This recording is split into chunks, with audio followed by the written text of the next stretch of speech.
Missionnaire de World Venture, qui est une mission qui est à travers, ça tu expliqueras toi-même, qui est à travers le monde. Ensuite, il est professeur à l'Institut biblique de Genève. Vous connaissez l'Institut biblique de Genève qui forme une grande partie des pasteurs de notre association. Il est aussi professeur à l'Institut biblique belge, de là où moi j'ai fait mes études, et qui fournit aussi toute une partie des pasteurs de notre association, mais qui est en Belgique. Et heureusement, il est marié avec Lisa qui ne peut pas être là avec nous aujourd'hui. Alors Marc, je te laisse te présenter et tu dis du bien de moi. Ok, je vais essayer. Bonjour et merci pour l'accueil. Juste pour me présenter peut-être un peu plus, vous entendez, comme vous avez déjà vu, je suis missionnaire, ça veut dire que je ne suis pas d'ici. Vous entendez un léger accent qui n'est pas tout à fait de Dijon. Je suis d'origine des États-Unis, justement de Californie, donc il y a un Californien. Oui? Il n'a pas l'air fier. C'est pas grave. Il y a peut-être des bonnes raisons. Californie, c'est pas toujours. Bon. Nous avons, c'était en 93 que nous sommes allés en Belgique. On a passé 11 ans là pour aider avec une implantation d'église à Bruxelles. C'est là où nous avons rencontré Ken et Anne. Et puis, après 11 ans là, vers la fin, j'ai commencé... C'est Marc, hein, je ne comprends rien à Marc. Qu'est-ce que tu as fait? Un bouton. Ok, on va revenir à ça. Mets le curseur dans le coin à gauche. Voilà. Keynote. Voilà. Ok. Bon. Désolé. Alors, pour continuer, nous avons passé 11 ans en Belgique. On a implanté une église. J'ai donné cours à l'Institut biblique belge et c'est là où le Seigneur nous a guidés un peu plus vers la formation. C'est là où mes dons sont dans ce sens-là. Donc, je faisais des études plus loin. Après ça, entre 2004 et 2008, nous avons passé 4 ans en Écosse où je faisais un doctorat au Nouveau Testament à l'université d'Aberdeen. Et puis, depuis 2008, nous sommes en Alsace. Et nous sommes actuellement à l'église à Saint-Louis, la Bonne Nouvelle de Saint-Louis. Donc, vous avez les salutations de l'église de Bonne Nouvelle de l'association baptiste de Saint-Louis. Et nous sommes là et puis je donne cours à plusieurs institutions différentes. Quand j'étais en Belgique et je prêchais, parfois à la fin de la prédication, on faisait une constatation. Quelqu'un me dirait, Marc, tu as le don d'enseigner. Je ne savais jamais comment prendre ça. Est-ce que ça veut dire que comme prédication, c'était assez sèche et pas très intéressant? Ou est-ce que cela voulait dire qu'ils ont appris quelque chose et c'était quelque chose d'utile? Donc, j'ai décidé simplement d'être optimiste. Je prenais ça dans le sens positif. Et donc, ce matin, quand je prêche, je vais essayer de voir avec vous un texte. Peut-être enseigner certaines choses, mais aussi il y aura une application, j'espère, pratique qui peut nous aider, nous encourager pour mieux comprendre la parole de Dieu. Alors, pour bien comprendre un texte, il y a une règle importante, je crois que nous sommes tous d'accord. La chose importante, c'est le contexte. En fait, vous avez peut-être entendu les 3 grandes règles de l'interprétation de la Bible. La première chose, c'est le contexte. Le deuxième, c'est le contexte. Et le troisième, c'est le contexte. En fait, le contexte fait tout pour comprendre un texte. Et juste une petite expérience à essayer. Si vous avez vos Bibles, vous pouvez tourner à Matthieu 27, verset 5. Matthieu 27, verset 5, c'est juste après la fin de la vie de Jésus, là, la crucifixion, et c'est marqué en Matthieu 27, verset 5, le destin de Judas.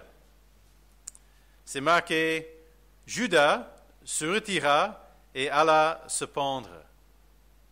Une triste fin pour la vie de Judas. Judas se retira et alla se pendre. Maintenant, voyons un autre texte, Luc 10, 37. Luc 10, 37. On a le texte ici. Va et toi, fais le même. Si on met ces deux textes ensemble, on a un enseignement qui n'est pas biblique. On a pris deux textes hors de contexte, on les met ensemble. Judas se retira et allait se pendre. Va et toi, fais de même. Alors, on peut voir que si on sort des textes du contexte, on peut dire n'importe quoi avec la Bible. Littéralement, n'importe quoi. Alors, je crois que pour bien comprendre le texte, il faut voir le contexte. Maintenant, quand on dit contexte, qu'est-ce que ça veut dire? Parce qu'il y a plusieurs façons de voir ça. Et le texte que nous allons voir aujourd'hui, c'est le texte de 1 Corinthiens chapitre 11, versets 17 à 34. Et l'histoire là, c'est l'histoire du repas du Seigneur ou la Sainte Seine. Alors, pour comprendre ce qui se passe là, il faut voir le contexte. Et le premier contexte, c'est le contexte de livre biblique. On a cette lettre de Paul qui est écrite aux Corinthiens. Et c'est la réponse de Paul à plusieurs situations à Corinthe. Paul est actuellement en Éphèse quand il écrit un Corinthien. Et ce qu'il va faire, il va répondre à des nouvelles qu'il reçoit, parce qu'il y a plusieurs qui viennent de Corinthe. Il fait mention de ça dans 1 Corinthiens, les gens de Chloé, donc la famille de Chloé qui ont envoyé des gens avec une nouvelle, mais pas une bonne nouvelle, c'est une nouvelle qui a des divisions. Et puis aussi, il y a des autres qui mentionnent à la fin de la lettre Stephanus, Fortunatus et Caïcus. Et c'est eux qui sont venus, probablement, ils ont apporté une lettre avec des questions pour Paul. Donc ça, c'est une nouvelle orale qu'il a reçue. Et puis, il va recevoir aussi cette lettre des Corinthiens, et ils vont poser des questions. Il fait référence à ça dans 1 Corinthiens 7, concernant ce que vous m'avez écrit. Je vais vous donner des réponses. Alors, si on va voir le contexte d'un Corinthien, il y a ces deux grandes parties. La première partie, c'est les problèmes soulevés par les visiteurs.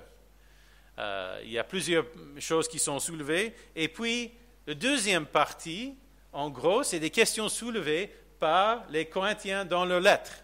Il y avait une lettre écrite et voici les réponses de Paul. Donc ça, c'est la deuxième moitié de la lettre, ce qui nous concerne, notre texte en Corinthiens 11. Et puis, pour préciser un peu, en Corinthiens 7 à 16, on a toutes sortes de questions qui sont concernées. On a la question de mariage. Les Corinthiens posent la question, qu'est-ce qu'on fait dans le mariage? Est-ce que c'est une bonne chose, une mauvaise chose? Ceux qui sont mariés, ceux qui ne sont pas mariés, qu'est-ce qu'on fait? Et puis, chapitre 8 à 10, c'est question de viande sacrifiée aux idoles. Maintenant, je ne sais pas pour Dijon, peut-être vous êtes différent que Saint-Louis, mais dans notre ville, actuellement, ce n'est pas une grande question, viande sacrifiée aux idoles. Est-ce qu'on doit le manger ou pas? Par contre, il y a des questions où on peut appliquer des principes de cette lettre, des questions, qu'est-ce qu'on fait dans notre contact avec le monde non chrétien, qu'est-ce qui est acceptable, qu'est-ce qui n'est pas acceptable. Donc il y a des très bons principes là, très utiles, les chapitres 8 à 10. Puis, chapitres 11 à 14, c'est des questions concernant le culte. On a plusieurs choses là. Et puis, chapitre 15, c'est question de la résurrection. Est-ce que c'est important de croire que Jésus est ressuscité d'entre les morts? Et là, pour les très clairs, oui, c'est essentiel. Et puis, chapitre 16, il y a la question de la collecte et la conclusion de la lettre. Donc, pour préciser, maintenant, on a commencé avec 1 Corinthiens, on maintenant passe dans l'entonnoir pour arriver à notre texte précisément. Dans la section chapitre 11 à 14, il y a les questions, au début du chapitre 11, les hommes l'homme et la femme dans le culte, surtout se comportent et en relation avec l'autorité et tout ça. Deuxième question, c'est la scène. Et troisième question, c'est les dons spirituels. C'est ça la grande partie, chapitre 12 à 14. Mais notre section, c'est là, dans ces questions de la scène, qu'on peut répondre à ce qui se passe à Corinthe et des questions sur la scène. OK. Alors, maintenant, ça c'est le contexte littéraire, c'est-à-dire le contexte de la lettre que Paul a écrite. Mais il y a un autre contexte, et ça c'est le contexte culturel. Quand on parle de la scène et le repas, Paul, apparemment, il y a des choses qui se passaient à Corinthe qui n'étaient pas bien, et Paul voulait les corriger et leur donner le bon voie. Qu'est-ce qu'il faut faire avec la scène? Et donc, il y avait un contexte à Corinthe, des choses qui s'est passées qui n'étaient pas bien. D'où vient ça? C'est quoi ce contexte culturel? Pour bien comprendre ça, il faut voir justement, c'était quoi un repas dans le monde à Corinthe. Et alors, voici une maison romaine qui existerait dans l'Empire romain à l'époque de Paul. Les choses à constater, d'abord, on voit en bas, c'est le street, la rue, qui a lieu, et puis les deux pièces qui donnent sur la rue, c'est, avec la lettre O, là, c'est probablement soit des petits magasins ou des tavernes où on pouvait manger. Mais le reste, vous allez voir, c'est assez fermé vers l'intérieur. Il y a un cours central à l'intérieur et on avait le K. Le lettre K, c'est un petit...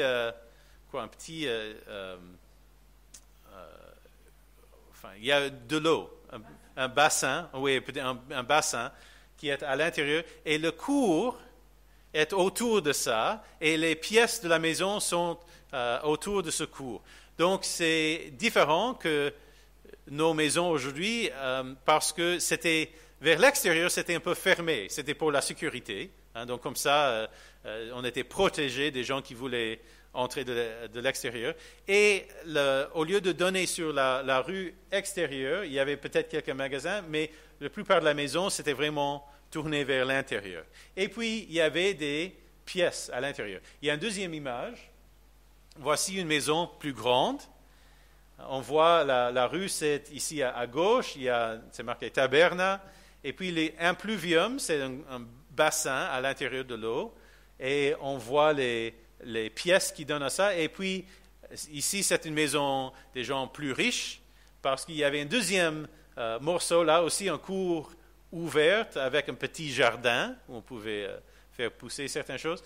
Et ce qui nous intéresse, c'est la pièce là, un peu au milieu, en haut, qui s'appelle le triclinium. Là, c'était, en français, c'est salle à manger. C'est là où on mangeait. Et vous allez voir, dans une maison, même une maison assez grande, la salle à manger n'était pas énorme. Ce n'était pas une grande pièce. En plus, quand on mangeait, vous avez lu, si vous avez lu vos Bibles un peu, vous savez que quand on mangeait à l'époque de Jésus, dans le monde gréco-romain, on mangeait comment?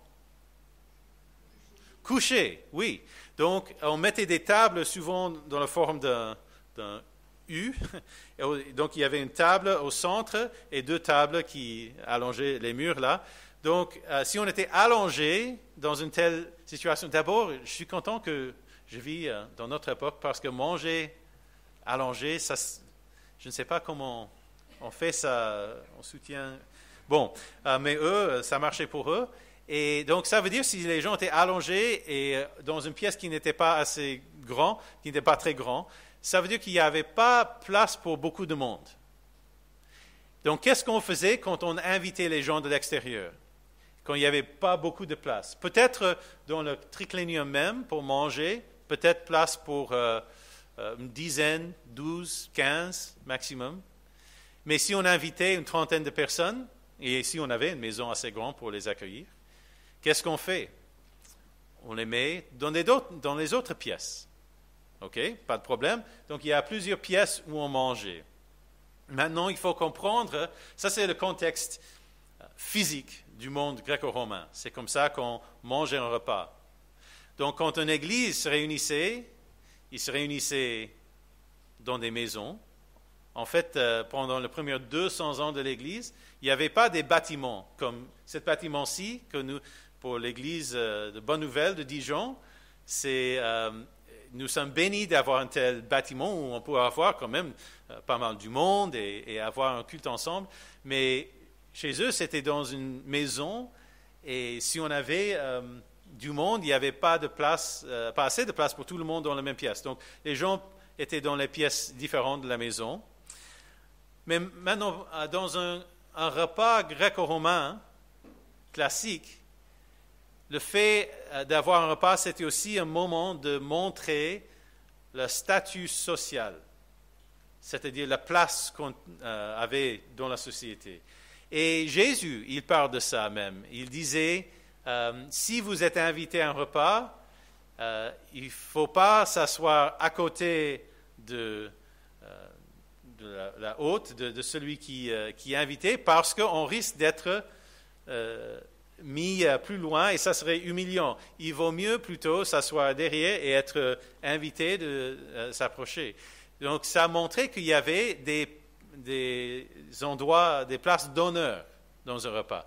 Donc le hôte ou le propriétaire de la maison, il serait au milieu de cette table devant, et puis la place d'honneur, c'est à droite, à la main droite. Donc, si j'avais un repas à Dijon, dans le 1er siècle, dans une maison gréco-romaine, si j'invitais, je ne sais pas, le maire de la ville, il serait à main droite, il est l'invité d'honneur.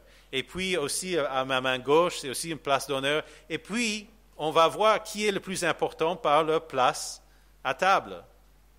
Et les gens les plus importants, c'est dans le triclénium. Les gens moins importants, dans une autre pièce. Les gens moins importants, dans une autre pièce. Et même plus fort que ça, pas simplement les places, mais la nourriture. Parce qu'on ne recevait pas tous la même nourriture. La meilleure nourriture, c'était pour le triclénium. Et puis ceux qui étaient dans les autres pièces recevaient une qualité moins bonne de nourriture, jusqu'à ce que les plus bas sur l'échelle sociale, ils recevaient quelque chose à manger, mais pas grand-chose, tandis que dans le triclénium, c'était vraiment le grand festin. Et on a des historiens qui nous racontent que quand quelqu'un important dans la ville voulait vraiment avoir un grand repas, il invitait tous les gens importants de la ville pour manger avec lui, mais en fait, il invitait les pauvres aussi de venir et de regarder. Ce n'était pas pour manger, mais comme c'était tellement un grand spectacle pour regarder les riches manger, ils invitaient les pauvres de venir regarder nous manger. Waouh, c'est vraiment quelque chose d'exotique, c'est spécial, je n'ai pas vu de nourriture comme ça. Regardez les vêtements des gens et comment la maison est décorée. C'était comme une soirée pour les pauvres, juste de venir regarder. Bien sûr, ils ne vont pas recevoir de quoi manger, parce que c'est des pauvres, ce n'est pas des invités d'honneur. Ça, c'est un repas classique dans une maison gréco-romaine à l'époque. OK? Maintenant, ça, c'est alors le contexte historique. Maintenant, nous allons passer à notre texte. Et avec ces deux contextes, le contexte littéraire en corinthien et le contexte du monde gréco-romain, ça va nous aider, je crois, de comprendre ce texte et aussi de mettre en pratique les principes. Alors, le premier texte que nous avons, la première partie du passage, c'est 1 Corinthiens, donc 11, et c'est de 17 à verset 22.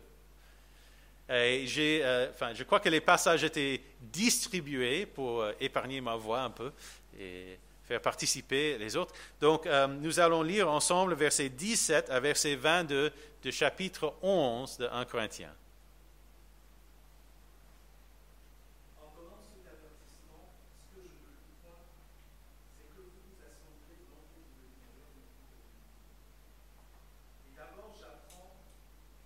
Lorsque vous vous réunissez en assemblée, il y a parmi vous des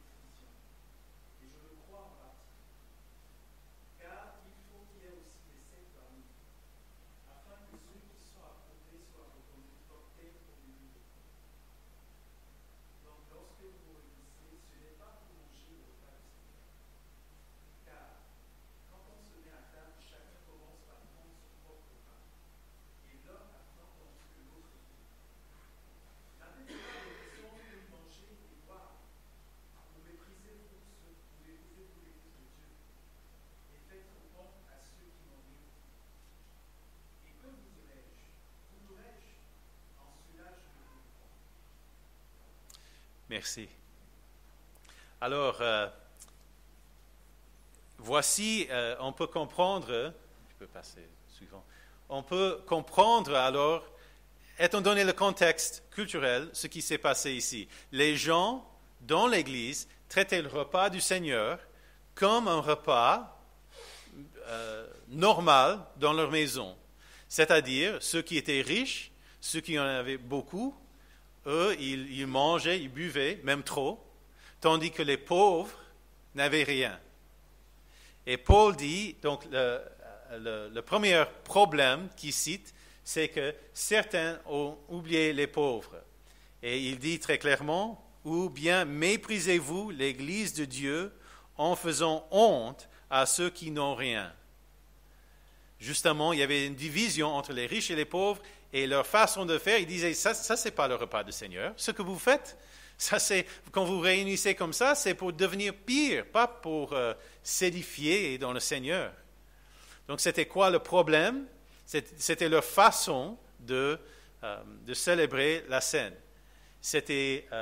Ils ont méprisé les pauvres, en fait. Ils ont opprimé les pauvres et c'était triste de fêter le repas du Seigneur comme ça. Le repas du Seigneur devrait être quelque chose plutôt qui unit les riches, les pauvres, les hommes, les femmes, les blancs, les noirs, les libres, les esclaves. Tous ceux qui sont en Christ sont un.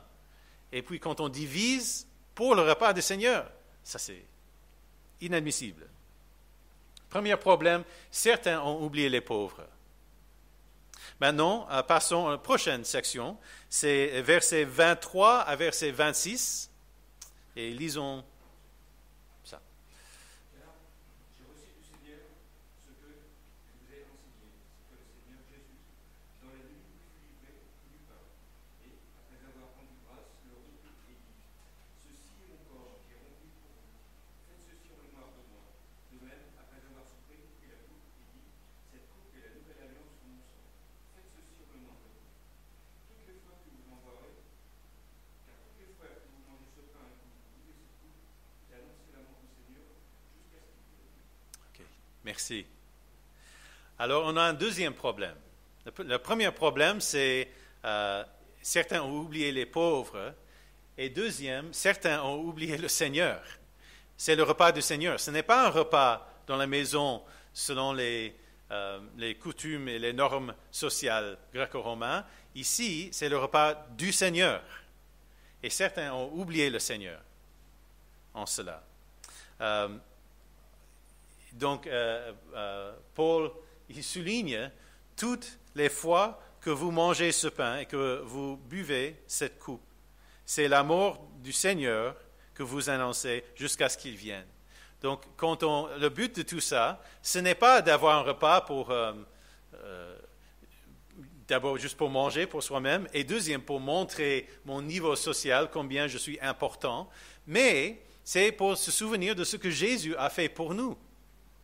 Et quand on mange le repas du Seigneur, il y a un élément spirituel en cela. On montre, oui, Jésus est mort pour nous. On se souvient de ce qu'il a fait, au lieu de simplement manger pour satisfaire mes désirs et pour montrer qui je suis socialement.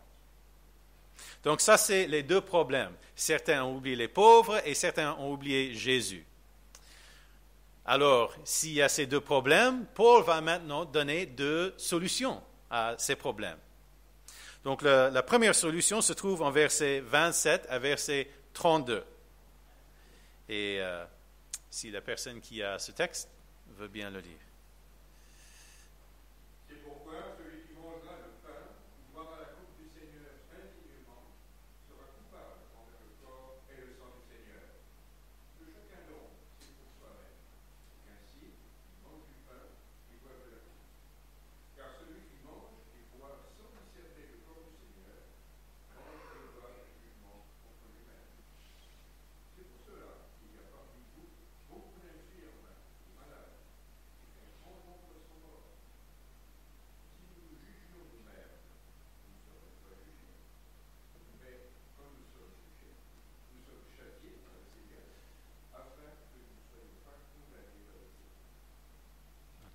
Merci. Alors, la première solution qu'il donne, pour le résumer, j'ai mis discerner le corps. Alors, dans ce texte, les versets que nous venons de lire, il y a beaucoup de choses qui sont dites, qui, le contexte peut nous aider. Et parfois, on peut lire ces versets hors de contexte et en tirer une autre conclusion. Donc maintenant que nous avons vu le contexte, nous allons voir certaines de ces paroles, certaines choses qui sont dites. La première, c'est indignement. On emploie ce mot, il faut faire manger le repas du Seigneur dignement. Si on lit juste ce verset tout seul, sans le contexte, on serait tenté de penser que ça parle de moi-même personnellement, que je dois être digne pour prendre le repas du Seigneur. Mais une question à poser. D'abord, théologiquement, qui est digne pour ce que Jésus a fait pour vous? Qui le mérite? En moi-même? Pas du tout. Je ne suis pas digne. C'est justement une œuvre de grâce de la part de Dieu pour moi. La mort de Jésus sur la croix, c'est que la grâce. Ce n'est pas mérité. Pas du tout. Donc, je ne suis pas digne. Je ne suis pas digne. Et en plus, quand on revient au contexte même, le digne, ça ne parle pas des vies spirituelles personnelles des gens, ça parle de la façon dont les gens le faisaient. Le faire indignement, c'est le faire comme les Corinthiens, où certains ont trop bu, d'autres n'avaient rien. Ça, c'est indignement. Le faire dignement, ça veut dire faire que tout le monde puisse participer, puisse avoir le pain et le coupe, et qu'on est unis, et qu'on montre qu'on fait ça en se souvenant de ce que Jésus a fait pour nous. Donc, ça, c'est le faire dignement. Ce n'est pas une question de ma vie spirituelle intérieure, c'est une question de la façon dont nous, comme une communauté, que nous allons le faire. Maintenant, est-ce que c'est un bon moment de voir comment je vais à l'intérieur spirituellement? Amen, alléluia. C'est une bonne chose à faire tous les jours. Même pas simplement au moment de communion, mais la scène, mais tous les jours. Mais ici, indignement, ça fait référence à la façon dont la communauté le faisait ensemble. Il y a une autre phrase, serait coupable envers le corps et le sang du Seigneur. Qu'est-ce qui se passe là? Quand on mange le repas du Seigneur, comme les Corinthiens le faisaient, on perd le sens. Et au lieu d'annoncer la mort du Seigneur, comme Paul vient de dire, c'est ça qu'on devrait être en train de faire, on est plutôt sur le côté de ceux qui ont crucifié Jésus. Au lieu d'agir comme les gens rachetés par le sang de Jésus, nous sommes en train d'agir comme ceux qui ont crucifié Jésus, parce que nous sommes en train de souligner nos différences, d'opprimer les pauvres, de créer des divisions. C'est ça qu'on fait dans le monde. Nous, quand nous sommes en Christ, nous devrions plutôt promouvoir l'unité, l'amour les uns pour les autres. Alors, quand on est coupable, ceux qui font comme les Corinthiens, ils agissent comme ceux qui sont justement sur le côté de ceux qui ont crucifié Jésus. Et Paul dit, il ne faut pas alors agir comme ça. Aussi, une autre chose qu'il dit, que chacun donc s'examine soi-même. Les actions des Corinthiens sont en contradiction avec l'évangile qu'ils annoncent.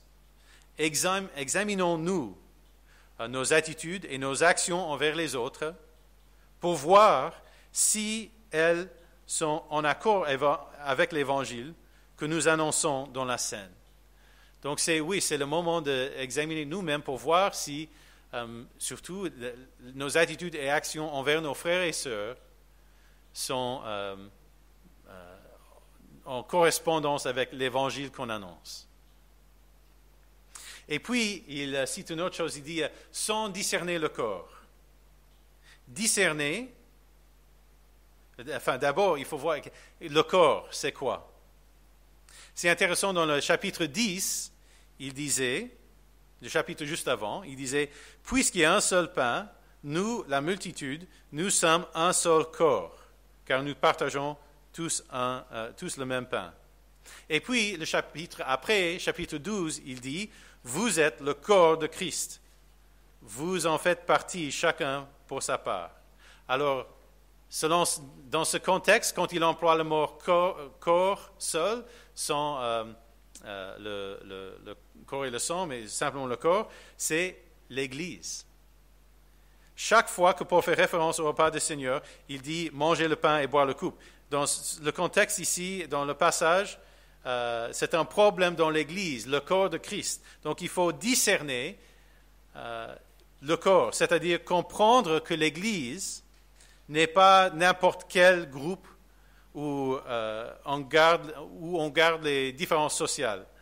Grâce à la mort du Seigneur que nous annonçons dans la scène, nous sommes unifiés, nous sommes un. Discerner le corps veut dire, oui, nous sommes différents, nous sommes l'Église, nous sommes cette communauté rachetée par le sang de Jésus. Ça, c'est discerner le corps. Maintenant, oui, on va voir ça dans un instant. Et donc ça, c'est une solution, discerner le corps. Nous sommes l'Église, donc il ne faut pas agir comme le monde dans nos repas. Il donne une deuxième solution. Pour les pauvres, qu'est-ce qu'il faut faire? C'est très pratique. Attendez-vous les uns les autres. Et ça, c'est le verset qui donne, lorsque vous vous réunissez pour le repas, attendez-vous les uns les autres. Très pratiquement parlant, dans le monde à cette époque-là, et même à notre époque, on peut imaginer, on a un repas, il y a certains qui ont commencé tôt. Qui peut être là tôt et qui peut avoir beaucoup de nourriture? Les riches, les gens qui ne devaient pas travailler, ou au moins ils ne devaient pas travailler tard, et ils avaient assez d'argent pour acheter une nourriture. Qui venait plus tard? Les gens qui ont dû travailler la journée, et surtout les esclaves, qui pouvaient venir, s'ils avaient la permission de leur maître, pour venir après avoir travaillé la journée. Donc on peut imaginer, c'était les gens riches qui avaient de quoi manger, de quoi boire, mais ils avaient terminé avant que les pauvres qui ont dû travailler toute la journée, on ne les attendait pas pour venir pour fêter le repas ensemble. Donc Paul dit, arrêtez ça, attendez-vous les uns les autres pour que tout le monde soit là, et puis faire la scène ensemble. Alors, pour passer à une conclusion avec quelques questions pratiques, quel est le sens, dans ce texte, maintenant, comment l'appliquer ça dans nos repas d'aujourd'hui, dans nos églises? Alors, des questions pratiques. Selon ce texte, première question, quoi? C'est quoi le repas du Seigneur? C'est un repas symbolique où nous nous souvenons de la mort de Jésus pour nous, jusqu'à ce qu'il vienne. C'est une chose que j'aime beaucoup avec le repas du Seigneur. D'un côté, on a deux sens. On regarde vers le passé, ce que Jésus a fait pour nous, sa mort sur la croix. Mais aussi, on le fait jusqu'à ce qu'il vienne. On peut regarder vers l'avenir en sachant qu'un jour, Jésus va revenir. Et à ce moment-là, on serait avec lui. Donc, on regarde vers le passé, ce qu'il a fait pour nous, qui fait que c'est possible qu'on soit ses enfants, les enfants de Dieu, mais on regarde vers l'avenir pour voir qu'il va revenir. Et on peut attendre avec un grand espoir ce retour. Donc, c'est quoi le repas du Seigneur? C'est un repas symbolique où nous nous souvenons de la mort de Jésus. Deuxième chose, selon ce texte, quand? Oui, je peux vous poser la question. Dans ce texte, combien souvent, quand faut-il prendre la scène? Est-ce qu'il y a une instruction dans le passage que nous avons lu? Il y a quelque chose dit en verset 26, il dit « Car toutes les fois que vous mangez ce pain et que vous buvez cette coupe, vous annoncez la mort du Seigneur jusqu'à ce qu'il vienne. » Donc, quand on le fait, il faut le faire en se souvenant de ce que Jésus a fait, mais en fait, il n'y a pas d'instruction quand. Il y a certaines églises où on le fait tous les dimanches, d'autres églises où on fait ça une fois par mois, d'autres églises des autres fréquences. En fait, on est libre. Il n'y a pas une règle quand il faut le faire. On est libre. La seule chose, c'est que quand on le fait, qu'on le fait de la bonne manière, dignement, en se souvenant de Jésus. Une autre question, alors. Qui peut prendre la scène?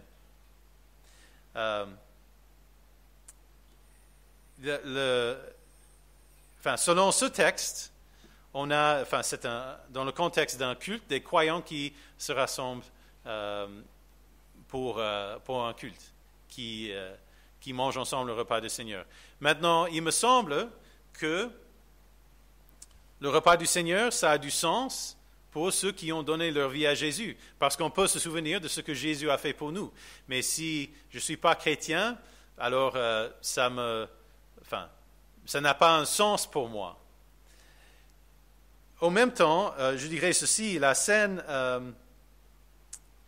certains disent, oui, développent des idées un peu spéciales sur la scène.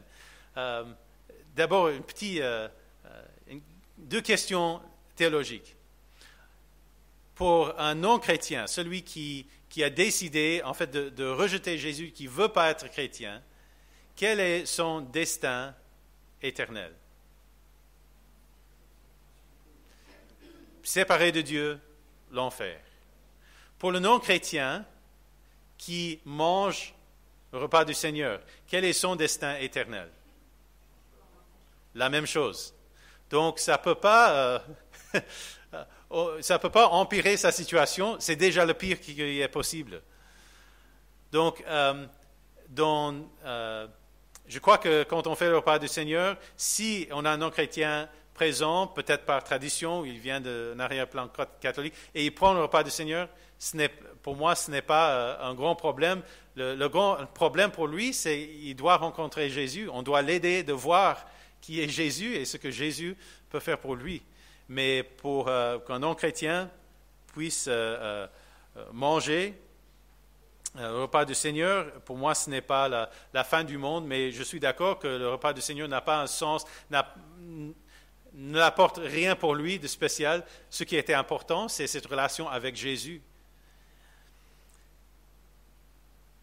Je me rappelle, j'assistais à une église une fois où, donc moi et ma femme, on était là en visite, ils ne connaissaient pas, et quand ils ont fait la scène, comme nous étions des invités et on était des inconnus pour eux, quand le pain est arrivé juste à côté de nous, c'était passer devant pour faire le tour autour. Et puis, quelqu'un est venu pour nous donner une petite feuille qui expliquait pourquoi ils ont fait ça. Ils expliquaient que ce n'était pas pour salir les éléments saints. D'abord, je dis merci beaucoup. Maintenant, je comprends comment vous me voyez, même si je suis un frère en Christ.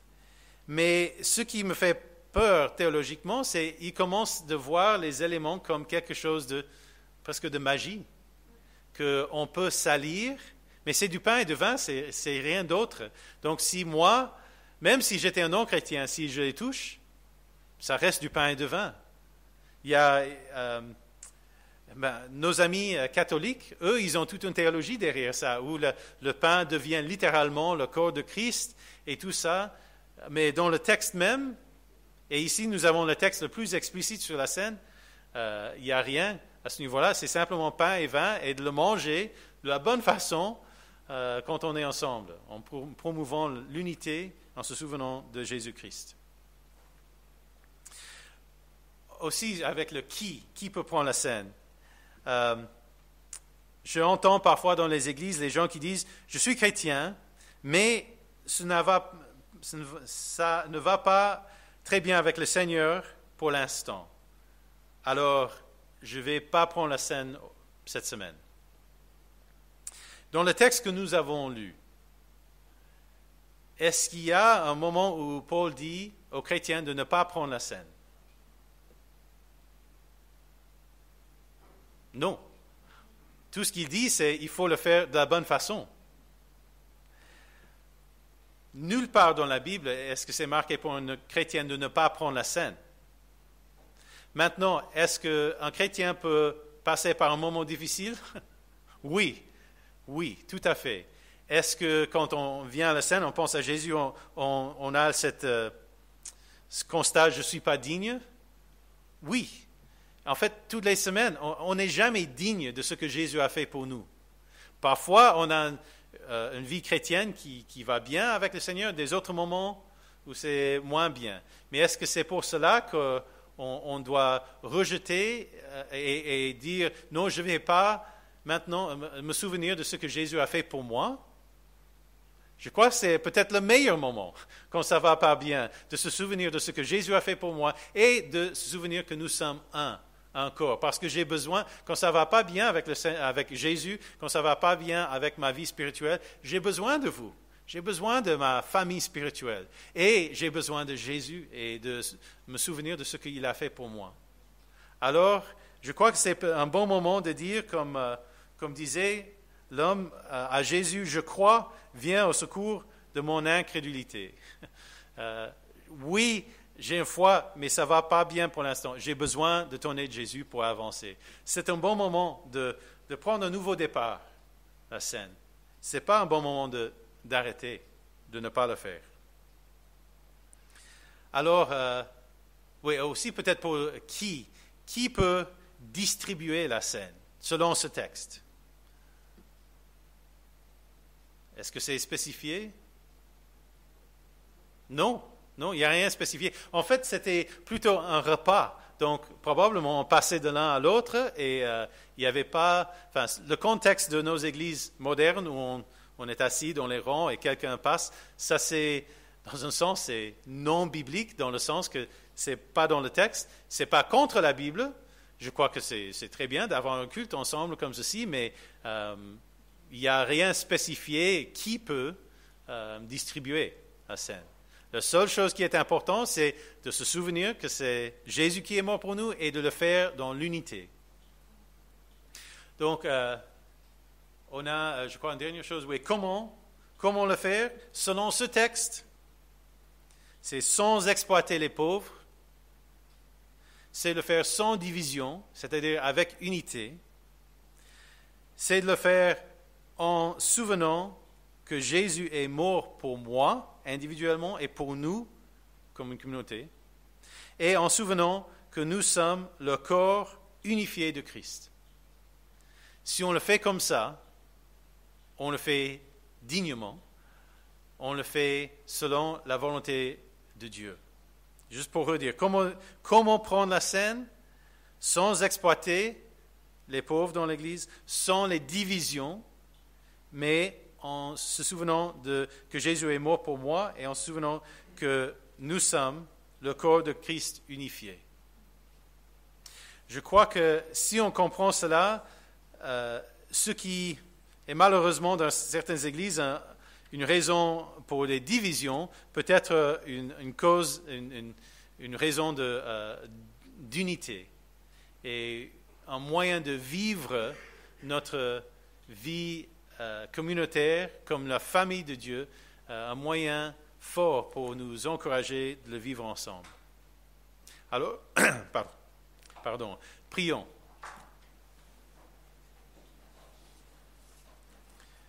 Merci, Seigneur, pour la croix. Merci pour ta mort sur la croix qui a payé la dette pour nous. Grâce à cela, nous pouvons être tes enfants, nous pouvons être pardonnés, nous pouvons avoir la vie éternelle, nous pouvons être membres de cette famille spirituelle. Merci pour toutes ces bénédictions, Seigneur. Et je prie, Seigneur, quand nous prenons la scène, que nous puissions justement le faire dignement, c'est-à-dire d'une façon qui promouvoit l'unité entre nous et en se souvenant de ce que tu as fait pour nous. Seigneur, nous ne serons jamais dignes en nous-mêmes, mais nous voulons te remercier, nous voulons te louer pour ton amour envers nous, ta grâce qui a fait possible que nous puissions justement avoir ce moment ensemble, ce moment béni qui est la scène. Au nom de Jésus, Amen.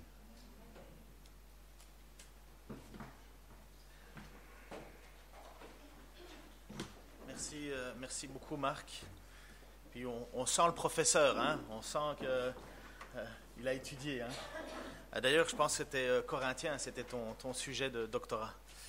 Donc, merci en tout cas, Marc, de nous avoir bénis avec ça. On va avoir un premier chant. Qui est parti avec ma feuille?